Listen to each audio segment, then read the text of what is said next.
నే సత్యదేవుడని యేసును గూర్చి పరిశుద్ధ గ్రంథం చేతబట్టి సాక్ష్యం ఇచ్చాను. ఈరోజు కూడా ఇక్కడ కూర్చున్న మీ అందరికీ సాక్ష్యం ఇస్తున్నాను. తెలియని దినములలో ఒక మతానికి కట్టుబడి అదే గొప్ప అదే గొప్ప అదే గొప్ప అనే అహంతో మిగిలిన విశ్వాసాలు ఏవి పరిశీలించకుండా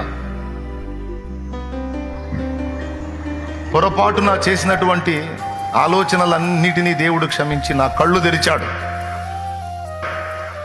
ఇప్పుడు చెప్తున్నా, ఈ ఊపిరి ఉన్నంత వరకు చెప్తా, యేసే నిజమైన దేవుడు.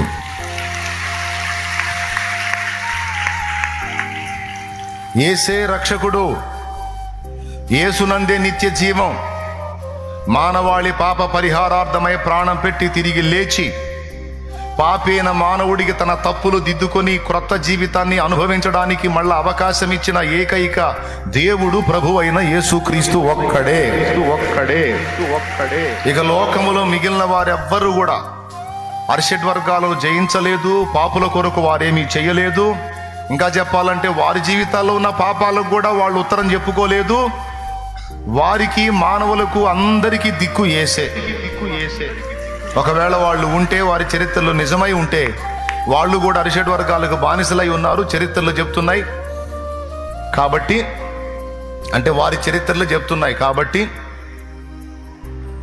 వారి పాపములకు మన పాపములకు జవాబుదారి యేసు ప్రభువే.